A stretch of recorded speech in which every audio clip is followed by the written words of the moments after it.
자, 재외동포청은 이거 하나 물어볼게요. 이 경계가 좀 불분명해서 그런데 재외 국민하고 재외 동포는 형식적으로는 구분이 돼요, 그러죠? 한국 출신인데 외국 국적을 가지고 있는 사람 아니면 재외 동포. 그 재외 동포. 예. 네, 우리나라 국적법에 의해서 가지고 있는 사람은 근데 해외 나가 있는 사람은 재외 국민. 재외 동포에 포함되는데 재외 국민으로 국적을 가지고 있기 때문에 별도로 거기에서 구분하고 있는 겁니다. 재외 국민. 일시적으로 해외에 나가서 뭐 몇 달, 몇 년인 사람은 재외 국민 아니에요? 대체로 90일 이상 체류했을 때. 90일 이상을 기준으로 합니까? 예. 네, 그렇게 기준이 있다고 치고요. 자, 전에 국무회의에서도 얘기를 한번 했는데, 동포 또는 재외 국민을 소재 국가별로 차별하는 느낌이 좀 들 때가 있거든요. 예를 들면, 중국 동포, 재미 동포, 제일 동포, 똑같이 취급합니까? 어때요, 실제로? 조금씩 다른 조건들이 있습니다. 있죠. 예. 그렇게 하면 안 되는 거 아닌가요? 그런데 이제 그 지역에 따라서 가령 고려인이나 중국 동포들 같은 경우에 조금 더 그러니까 여기에 국내에 들어오는 목적이나 때로는 그 역사적 특수성들이 있기 때문에 조금 좀 다를 수는 있는데요. 일반적으로 좀 여기에서 이제 가지고 있는 느낌이 차별을 하는 그러니까 느낌만이 아니고 느낌이 거기에 더 불리하게 하는 차별이라기보다는 좀 더 어려운 동포들에 대한 좀 다른 지원들이 특별한 지원들이 있는 경우들이 있죠. 예를 들면 국적을 회복하거나 예. 아니면 국내 취업을 하거나 비자를 받거나 뭐 할 때 진짜 동등하게 취급해요. 지금은 예전에는 이제 H2 비자라고 그래서 아니 결론만 얘기해 보세요. 막 복잡하게 얘기하면 잘 못 알아들으니까 정말로 모든 영역에서 공평하게 대우합니까? 아직까지 비자나 이런 부분에 있어서는 거의 공평한 기준을 적용하고 있다고 보는데요. 한번 혹시 그런 좀 국적 회복에 있어서도 동등한 기회를 줍니까? 예를 들면 제1교포 문제라든지 재미 동포들. 근데 지금 예를 들면 저기 중국 쪽에 있는 조선족. 조선 쪽의 경계가 또 뭔지는 저도 잘 모르겠어요. 대체 이게 언제 간 사람은 조선족이고 언제 간 사람은 중국 동포예요? 그 경계는 뭡니까? 일단 그 조선 그게 그 언제 갔느냐의 시기에 따라서 다른 거예요. 그러니까 그 시기가 뭐니? 그 경계도 불분명하더라고요. 대체로 이제 뭐 제중동포 또는 조선족을 같은 뜻으로 사용을 하기도 하는데요.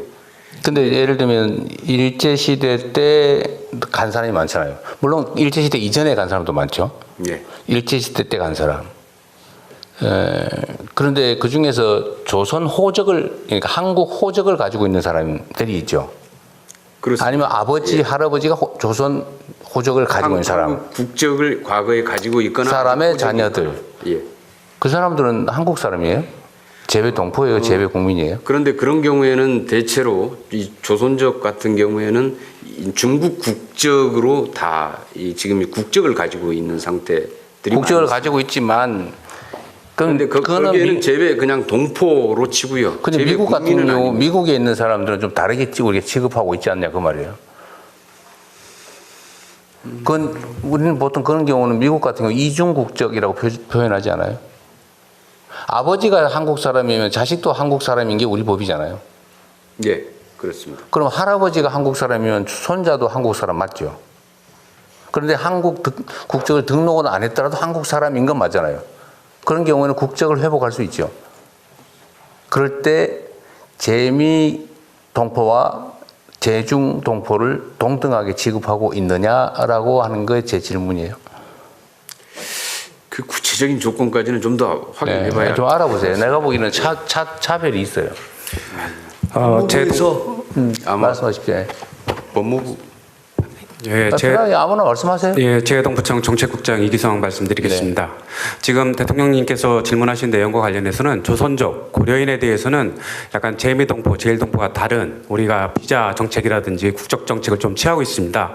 H2 비자라는 별도의 비자 제도는 고려인, 조선족에만 해당되는 비자입니다. 그렇지만 재미동포라든지 제일동포가 우리 비자, 체류 자격을 얻을 때는 F4 비자, 훨씬 더 영주하는데, 체류하는데 편리한 제도를 운영하고 있는데 대통령님이 지침을 주셔서 내년도 상반기 중에 1월 중에 아마 두 비자 제도는 통합이 돼서 체류 자격에 있어서의 차별 문제는 해소될 것으로 보입니다. 근데 국격 회복 절차도 약간 차등이 있긴 한데 그 말씀 주셨던 복수국적 재미동포들 65세 이상 대부분의 대외 동포들은 복수국적 제도가 인정되는 국가이기 때문에 우리 국적을 65세 이상이 되면 회복할 수 있습니다. 우리 국적을. 그렇지만 조선족, 그러니까 중국 동포죠. 중국 국적인데 중국은 우리와 같이 단일 국적주의이기 때문에 국적을 우리 회복하지는 않습니다. 그러니까 중국 국적을 포기해야만 우리 국적을 얻는 제도로 되어 있습니다. 예, 이상입니다. 그건 이제 중국의 법제 때문에 그렇다는 거고, 근데 문제는 이제 우리 국내적으로 내부에서는 최소한 각 재외 동포들의 소재 국가에 따라 차별하지 않는 게 바람직하겠다. 이제 내년부터는 이제 가능한 부분부터 한다 그 말이죠. 네. 그럼 뭐 됐고요. 네, 혹시라도 이렇게 비자뿐만이 아니고 체류 자격이나 국적 회복이나 뿐만이 아니라 다른 영역에서도 혹시 차별이 있지 않나 잘 챙겨봐 주시면 좋겠어요.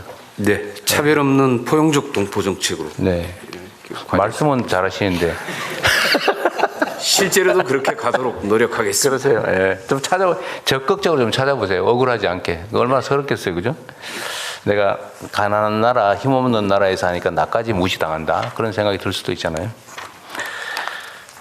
재외동포 DB를 구축하시는 건 아주 훌륭한 생각이신 것 같습니다. 재외국민들의 참정권 보장 확대에 관해서 이 47페이지에 보면 써진 내용이 추가 투표소 설치, 뭐 순회 투표소 도입 이런 거는 투표 시간 연장 이런 걸 해서 투표권을 보장을 하겠다. 공직선거법 개정을 빨리빨리 하겠다라고 해놨는데 우편 전자투표 도입은 협의라고 써놨어요. 왜 두 가지를 구분했죠? 이게 지금 우편 전자투표 저기 미국이나 이런 데서는 대통령 선거에도 다 하는 거 아닙니까? 지금 OECD 38개국 중에서 28개 국가가 우편 투표를 네. 도입을 하고 있는데요. 지금 우리 같은 경우에는 이 부분을 도입하는 데 있어서 지금 그동안에 몇 차례 중앙선관위하고 국회하고 몇 차례 협의를 했는데 이제 우려를 제기하는 그 재외 국민들이 투표 못하게 하는 게 목표인 집단이 있어서 그러죠. 아마 우선 그 선관위에서 한번 그 우편 투표를 했을 경우에 회수율, 그러니까 각 국마다 우편 제도가 틀리기 때문에 그러니까 한 나라면은 거기에 맞춰서 설계가 되면 되는데요. 이게 세계 주요 각국에서 우편 투표가 진행될 경우에 우편 제도, 우편 인프라의 차이가 다 존재합니다. 그래서 어떤 데는 한 달 걸리는 데도 있고요. 어떤 데는 투표를 했더니 선거 개표 끝난 다음에 한 며칠 있다 올 수가 있다. 그렇게, 예. 바로 이제 그런 문제가 하나가 좀 지적이 돼 있는 상태고요. 그래서 그러면은 우편 제도가 제대로 구축돼 있는 나라만 할 것이냐. 그럴 경우에는 또 그런 기준들이 또 애매모호해집니다. 그리고 이제 전자투표 같은 경우에는 아직 좀 시행을 해본 적이 없는데, 그 부분에 대한 지적이 눈으로 투표를 검증할 수 있어야 된다라고 얘기를 하기 때문에 지금 이제 만약에 보이지 않는 전자투표의 형태로 했을 경우에 부정선거에 대한 의혹 같은 게 좀 더 훨씬 더 제기되지 않겠느냐라고 하는 그러니까요. 우려들이 제기가 되고요. 그런 우려들이 물론 있겠죠. 있는데 지금 그런 우려는 국내 투표에도 사실은 이미 있거든요. 예를 들면 요양병원 네. 입원자들에 대한 투표는 지금 우편 투표하지 않나요? 예. 부분적으로 그 그런 게 지금 정신없이 이렇게 거의 반의식 불명 상태에서 누워 있는 사람들 투표권은 누가 행사하는 거예요, 사실은. 그렇게 따지면 사실은 그런 문제는 똑같이 있는 것 같아요. 예. 문제는 그런 부작용 일부 문제가 있더라도 예를 들면 특수한 지역 국가에는 우편 제도가 좀 미발달 또는 좀 늦어서 그렇다면 보완책을 만들 때 그것 때문에 다른 나라에서 우편 투표할 수 있는 우리 재배 공무원들의 투표권을 제한한다는 게 말이 안 되잖아요. 나라의 주인이라면서요. 그래서 지금 왜 그런 해외에 나와 있다고 투표를 예. 사실상 못하게 하면 되겠습니까? 그런 부작용들이 설령 가능성이 있더라도 이 부분을 전체적으로 큰 참정권이라는 틀 속에서 어떻게 이 부분을 인정하고 제도로서 도입할 네. 것인지에 대한 좀 국민적인 합의가 그러니까 필요할 것 같습니다. 협의할 게 아니라 추진을 하세요. 당연한 걸 갖다가 전에 우편 전자투표 등 가능한 참정권 확대 방안을 지금 입법으로 국회 추진해야죠. 법안도 발의가 되어 있는 그러니까요. 상태고요. 국회에서 지금 심의도 이루어지고 네, 있습니다. 논의를 이렇게 재외동포청이 너무 소극적으로 응하고 있는 느낌이 아니요, 동포청은 굉장히 적극적으로 하고 있습니다. 근데 분류는 아닌데요. 위에는 입법 추진 써놓고 밑에는 협의 이래 써놨어 내가 그런 거예요. 왜 분류하지 마세요? 동포청은 이거는. 일단 동포의 요구들이 동포사의 요구가 워낙 강력하기 때문에 네. 동포청은 굉장히 강력하게 추진을 하는데 강력하게 하세요. 그러면. 동포청이 힘이 별로 좀 없어서 자, 동포 전담 영사를 도입하자는 얘기도 있는데 영사는 원래 동포 전담 아니에요? 원래 영사가 동포 업무하는 걸 영사라는데 동포 업무 원래 전담하는 이제 그 동포 업무까지를 해야 되는데 아까 말씀드린 우선 재배 국민의 사건 사고 내지는 여권 비자 관련된 업무 이제 이런 것에 먼저 우선적으로 일을 처리하게 돼 있습니다. 그러다 보니까 이제 동포 밀집 지역 같은 경우에는 인력을 늘리란 말을 이렇게 어렵게 업무가 쓰는 거죠. 과중돼 가지고 실제로 여타의 다른 외국 국적 동포를 챙기거나 할 예. 시간이 예, 굉장히 어쨌든 인력을 늘리자 그 말을 이렇게 써놓은 거군요. 그러면 하여튼 이건 외교부에서 판단해야 될 일인데 어쨌든 인력을 늘리는 건 그렇게 쉽지는 않은데 전체적으로는 어쨌든 부족한 건 맞는 것 같아요.